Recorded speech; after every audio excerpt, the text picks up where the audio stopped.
Hello, everyone. I thought of reading a few poems.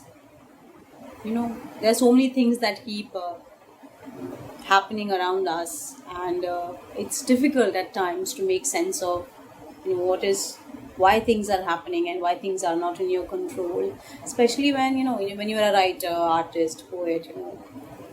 You have this overwhelming tendency of thinking about everything, and it can be tiring, it can be exhausting, and frankly speaking, the process of writing is very exhausting for each of us, especially because we feel emotions so deeply and we get affected by everything. So for us to channelize it and keep our health in check, keep our mental, especially our mental health in check, and keep us going and be positive. It's a lot of work. So I thought of reading some feel good poems today. The one poem that I want to read is from my first book. It's called Death in the Holy Month, and this actually was shortlisted for the Yuva Puraskar 2020 this year, and last year, and it was a huge honor for me, and sort of I feel it kind of gave me a real something to keep writing and believe in the strength of power of poetry, because it has the healing power. It just helps us so much when we need it. So this poem,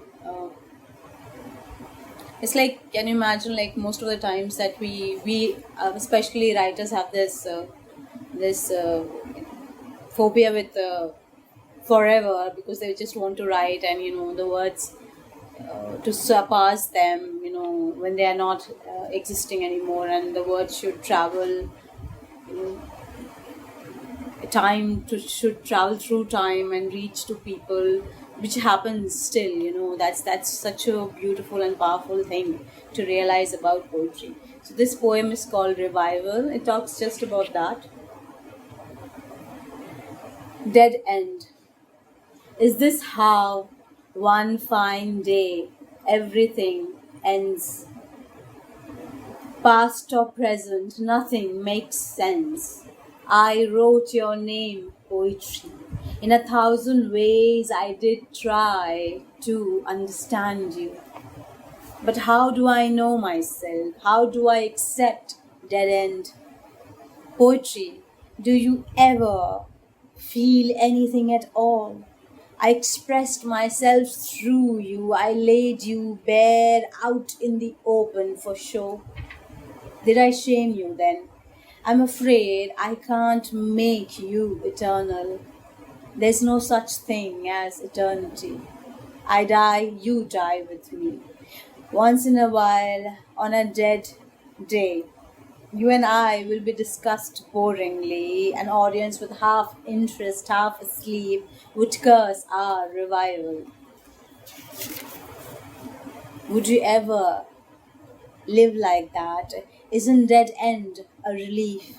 Both to dust shall travel, in the roots of trees shall breathe, to see one world crumble and another rise at the dead end of life.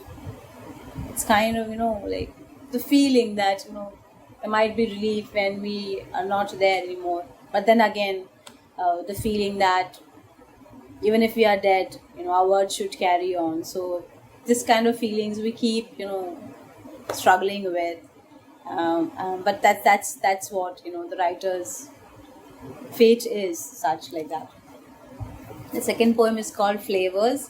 I'm sure, in your childhood, wherever you may have been, you must remember there are a lot of things that we, now though it's like impossible, but previously we used to have this amazing thing about, trying everything on the streets when we were children. And I don't think so there was this sanitation kind of, back in the back of our minds, that we need to wash our hands, or, don't eat from the streets. But there was this beautiful, amazing food stalls that used to come up with, there's so many people used to sell things on the streets. And this poem is about flavors, about remembering those amazing sour, bitter tangy flavors of that wonderland of food carts, especially, that you see on the Indian streets. It's just amazing.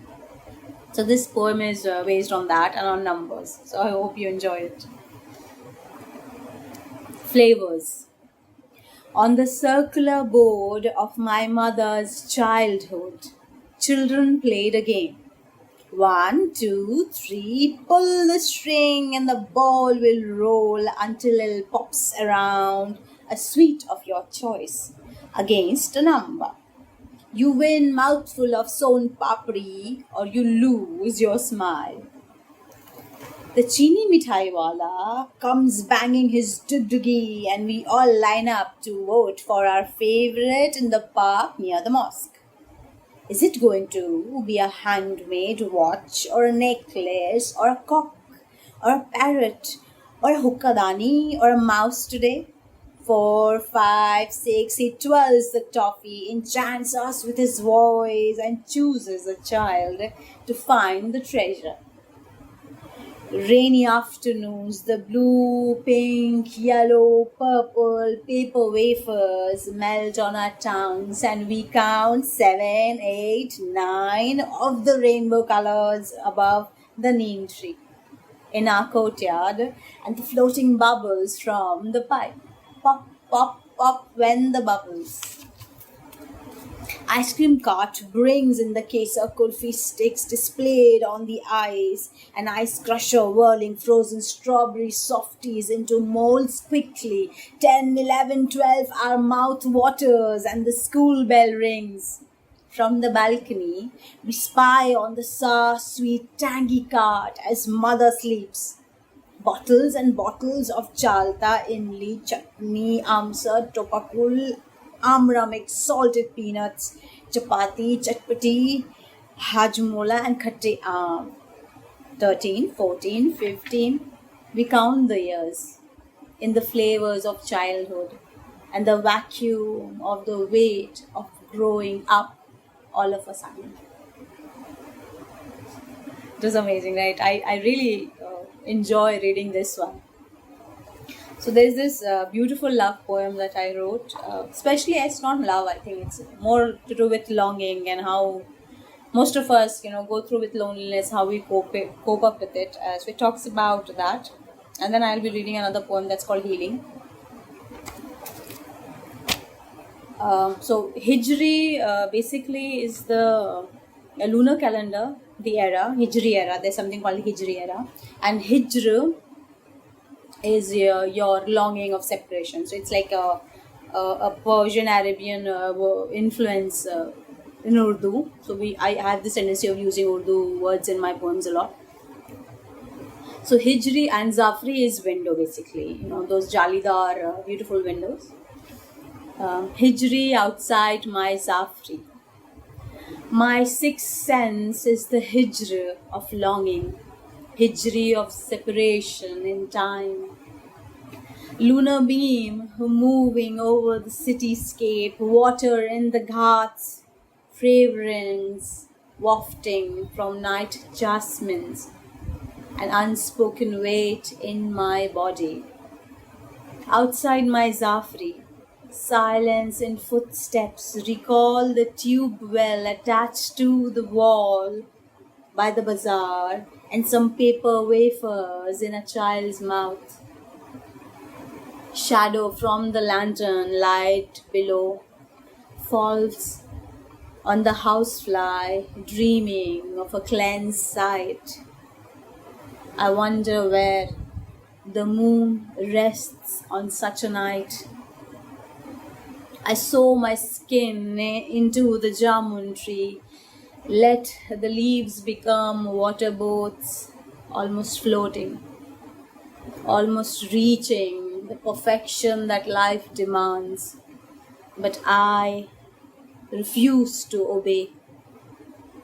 The conditioned heart so lost in war.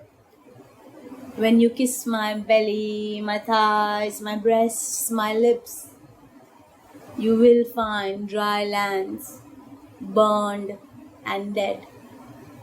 there has been waiting, seeped deep inside its soil, reluctant to feel the migrating nerve of love. Pluck out the era that witnessed violence and move closer. Satiate the lingering night. There's this beauty about, reading poems out loud. It's as if you recall everything and you go in a trance and you go in that thought process or in the world that you create in each of your poems. That's beautiful. So I hope, and there's another poem called Healing. I hope you enjoy this. I mix rose petals with sandalwood and rub it around myself. The scent magnifies the wounds sustained in war. There's silence in my fingers and my navel smells of rage, intoxicating me and my words. Water is denied only to the dead. Rub, rub, rub. Can you feel the decayed root? Do you know when healing begins? The mirror is imaging my distortion. It can't see the present. I look closer. My water-soaked soul and palms cleaning the mirror are swollen up. The mirror is tired. Remove the anger holding the skin and its borders. Wash, wash, wash. The stain persists. I oil and clone my body to detoxify the memories. Clean, clean, clean. Raindrops on the surface march ahead, pouring, overflowing, flooding my porous, soluble insides. Water drops dry on the mirror. As I look, do you know when healing begins? Thank you so much. Well, hello there. Thank you so much for stopping by and watching this video on our Brown Critic channel. We'd really appreciate and really love it if you watched all our other videos and liked them. Make sure to subscribe to the channel as well. Stay well, take care of yourself, and until the next time, bye for now.